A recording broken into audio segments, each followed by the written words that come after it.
Sir నమస్కారం sir. నమస్తే అండి.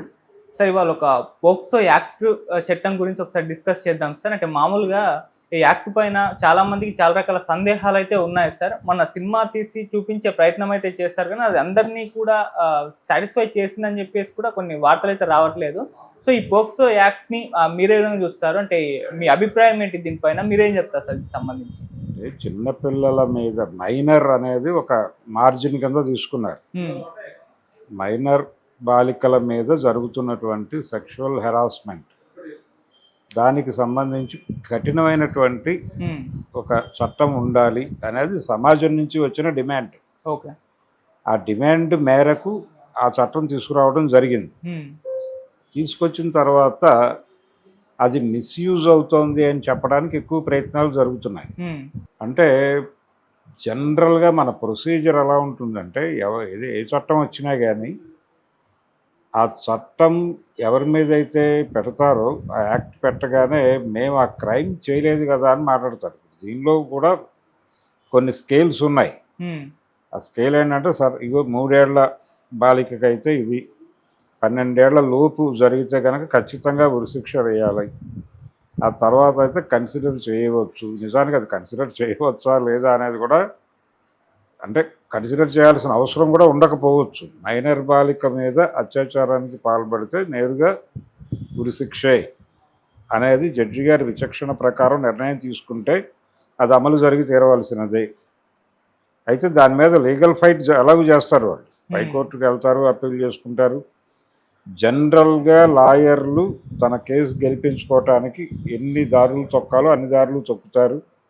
అన్ని విధాలుగాను తను అంటే డిఫెన్స్ అడ్వకేట్లు, డిఫెన్స్ కౌన్సిల్ తన క్లయింట్ని కాపాడుకోవటానికి ఏ ప్రయత్నాలైనా చేస్తారు.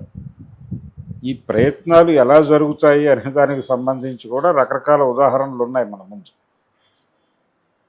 ఇలా అంటే అక్కడ పర్టికులర్గా ఈ మధ్య ఈ చట్టమే కాదు, ఎస్సీ ఎస్టీ అట్రాసిటీస్ యాక్ట్ కూడా పరిస్థితి అదే. అది కూడా దుర్వినియోగం అవుతోంది అనే గొడవ ఎక్కువ జరుగుతోంది. ఈ చట్టాలు ఎక్కడైనా ఒకటి అరా చోట అలా కావచ్చు, కావని నేను అంటలేదు. ఎక్కడైనా కక్షపూరితంగా ఎవరైనా పెడితే పెట్టచ్చు. కానీ అది చూపించి ఈ మొత్తం తప్పు అని చెప్పి ఆర్గ్యూ చేయటం తప్పు. ఇవి జరుగుతున్న సంఘటనలే కదా, బాలికల మీద లైంగిక దాడులు జరుగుతున్నాయి అనేది నేరుగా పేపర్లలోనూ మీడియాలోనూ సర్క్యులేట్ అయిన వార్తలే కదా. ఆ వార్తల ప్రభావం సమాజం మీద ఉంది. సమాజం తీవ్ర స్థాయిలో రియాక్ట్ అయ్యి ప్రశ్నించిన తర్వాత కదా. ఇప్పుడు ఏదైనా ఎక్కడైనా ఒక మైనర్ బాలిక మీద కాదు, లేకపోతే ఒక బాలిక మీద ఏదైనా అత్యాచారం జరిగితే నిందితుల్ని నడి రోడ్డులో ఉరి తీయండి అని రోడ్డు మీదకి వచ్చి గొడవ చేస్తున్నారు కదా. ఈ డిమాండ్ల ప్రతిఫలన కదా ఇది ఈ యాక్ట్ అనేది. ఈ యాక్ట్ వచ్చేసిన తర్వాత ఆ యాక్ట్ ఎప్పుడైనా అది డీవియేట్ కావచ్చు. కొన్ని సందర్భాల్లో జరుగుతుంది అలా. అంటే ఒక అవకాశం చూసుకుని వీళ్ళు వాంటెడ్గా పెట్టేస్తున్నారు, లేకపోతే వీళ్ళని వాడుకుని వేరే వాళ్ళని అంటే ఇప్పుడు ఒక పర్సన్ని ఇబ్బంది పెట్టాలి అని అనుకుంటారు. అనుకున్నప్పుడు ఒక మైనర్ బాలికతో అతని మీద ఒక కేసు పెట్టించేస్తే వాడిని కంట్రోల్లోకి తీసుకోవచ్చు అని ఇంకొక సెక్షన్ ప్రయత్నం చేస్తుంది. ఈ రకమైన కథలు చాలా వింటున్నాం మనం. ఈ రకమైన కథల్లో భాగంగా మనం జానీ మాస్టర్ కేసు, దాని మీద ఆర్గ్యుమెంట్స్ అవే జరిగింది బయట సమాజంలో. ఇంకా కోర్టులో ట్రయల్ అవ్వలేదు. కోర్టులో ట్రయల్ కాలేదు కానీ బయట మీడియా ట్రయల్ చాలా జరిగింది దాని మీద. ఆ మీడియా ట్రయల్లో భాగంగా అతని వైఫ్ చాలా ఆర్గ్యుమెంట్ చేసింది. అతను సపోర్ట్ చేసేటువంటి కొరియోగ్రాఫర్లు చాలా ఆర్గ్యుమెంట్స్ తీసుకొచ్చారు. ఆ రోజు ఎందుకు చెప్పలేదు, ఈ రోజు ఎందుకు చెప్తున్నారు, దీని వెనక ఎవరున్నారు, ఎవరుండి నడిపిస్తున్నారు. ఈ ఎవరుండి నడిపిస్తున్నారు అనే మాట వచ్చేసిందంటేనే అది డైల్యూట్ అవుతుందని అర్థం. కాబట్టి ఇలాంటి సందర్భాలు అది దుర్వినియోగం అయిపోతుందని చెప్పడం. ఈ దుర్వినియోగానికి సంబంధించిన చర్చలు ప్యారలల్గా జరుగుతూ ఉంటాయి. ఇంకోవైపు క్రైమ్ జరుగుతూ ఉంటుంది. ఎలాంటి డెసిషన్ తీసుకోవాలా కోర్టు, లేకపోతే ప్రభుత్వాలు ఎలాంటి డెసిషన్? ప్రభుత్వాలు ఏదో ప్రజల ఆకాంక్షలని సంతృప్తి పరచడానికి ఇలాంటి చట్టాలు తీసుకొస్తాయి. వాటిని మళ్ళీ దుర్వినియోగం అయిపోతుందనే ప్రచారం కూడా వాళ్ళే చేస్తారు. దీనిలో ప్రభుత్వ పార్టీల హస్తం కూడా ఉంటుంది దుర్వినియోగం వ్యవహారాల వెనకాల. అందుకని ఇది వాంటెడ్గా జరిగే 4 రోజులు పోయిన తర్వాత నిజమే అనే అభిప్రాయం తీసుకుని దీనిలో ఏదో కన్సిడరేషన్ తీసుకొస్తారు, కొన్ని మార్పులు చేర్పులు తీసుకొస్తారు. ఇలాంటివి జరిగితే నీరు గారుతాయి చట్టాలు. గతంలో అంటే ఇప్పుడు ఎస్సీ ఎస్టీ అట్రాసిటీస్ యాక్ట్ మీద కూడా ఇదే ఉంది. మొన్న మనం చూసాం ప్రణయ్ అమృత కేసులో వాళ్ళు క్రిస్టియానిటీకి వెళ్ళిపోయారు కాబట్టి వాళ్ళు ఎస్సీ సామాజిక వర్గానికి చెందిన వాళ్ళు కాదు. అతన్ని చంపిందేమో అతను మాల యువకుడిని పెళ్లి చేసుకుంది ఈవిడ ఆర్యవైశ్య అమ్మాయి అనే కోణంలోనే అతను హత్య జరిగింది. కానీ కోర్టులో అతను ఎస్సీ కాదని ప్రూవ్ చేయడానికి వాళ్ళు ప్రయత్నం చేశారు. డిఫెన్స్ లాయర్ ఎస్సీ కాదు, ఎస్సీ ఎస్టీ అట్రాసిటీస్ యాక్ట్ వర్తించదు ఈ కేసులో, ఎందుకంటే వాళ్ళు క్రిస్టియానిటీ తీసుకున్నారు కాబట్టి వాళ్ళు బీసీలకి ఆర్యవైశ్యులకి మధ్య కేవలం పరువుకు సంబంధించిన గొడవ కాదు, ఇంకేదో ఉంది, ఇంకేదో ఘర్షణలో అలా జరిగింది. దానికి పరువు హత్య కాదు, ఇది కుల హత్య అంతకంటే కాదని ప్రూవ్ చేసేసి కేసులోంచి అందరినీ బయట తీసుకురావడానికి వాళ్ళు అద్భుతమైనటువంటి గ్రౌండ్ ప్రిపేర్ చేశారు. దాన్ని చూసాం మనం. ఆ డిఫెన్స్ లాయర్ గారు మాట్లాడారు మీడియా ముందుకు వచ్చి చాలా నిస్సిగ్గుగా. ఆయన ఏం చెప్పాడు, వాళ్ళు చర్చికి వెళ్తారంటే ఆ చర్చి తాలూకా ఫొటోస్ అవి పట్టుకురమ్మన్నా నేను అతను పట్టరాలేకపోయాడు అని మాట్లాడాడు. ఎటువంటి ఇబ్బంది లేకుండా పట్టుకొస్తే ఏం చేసేవాడు ఈయన, వాళ్ళు బీసీలు అని చెప్పి అందులోంచి బయట లాక్కొచ్చే ప్రయత్నం చేసేవాడు. ఇదే జరుగుతోంది. అంటే కేసు చట్టాన్ని నిర్వీర్యపరచడానికి లీగల్గా ఎన్ని అవకాశాలు ఉన్నాయో అన్ని అవకాశాలు వీళ్ళు వాడుతున్నారు. అక్కడ హత్య చేసిందేమో మాల, శిక్ష కూడా అలాగే పడాలి కదా, మధ్యలో ఈ డ్రామా ఎందుకు ఆడుతున్నారు వీళ్ళు అనేది గొడవ. ఇలాంటి సందర్భాలే పోక్సోలో కూడా వస్తున్నాయి. వచ్చినప్పుడు ఇది నిర్వీర్యం అయిపోతుంది అనే పెయిన్ సఫరర్స్కి ఉంటుంది, దీన్ని డైల్యూట్ చేయాలనే ప్రోగ్రాం వాళ్ళకు ఉంటుంది. ఆ ప్రోగ్రాం ఉన్నవాళ్ళు దీన్ని డైల్యూట్ చేయడానికి కృషి చేస్తున్నారు. ఇది మిస్యూజ్ అవుతోంది అనే అభిప్రాయం ప్రజల మనసుల్లో నాటుకునేలాగా, ప్రజల నుంచి ఇది మిస్యూజ్ అవుతోంది, దీన్ని సవరిస్తే మంచిది, దీన్ని కొంచెం ఇలా ఇంత దారుణంగా అంటే బెయిల్ కూడా అవకాశం లేదు నిజానికి.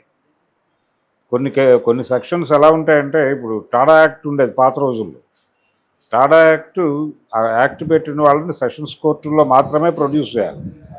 వాళ్ళకి బెయిల్ ఇస్తే సెషన్స్ కోర్టు ఇవ్వాలి, లేకపోతే హైకోర్టుకి వెళ్ళాలి, అంతే తప్ప వేరే మార్గం లేదు. అది రావు సుప్రీంకోర్టే.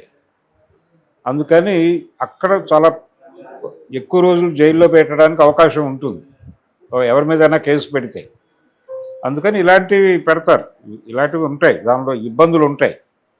ఈ ఇబ్బందులు ఎందుకుంటాయి, ఆ నేరం యొక్క తీవ్రత అది కాబట్టి ఆ లెవెల్లో దానికి ఆ ప్రయారిటీ ఇస్తున్నారు.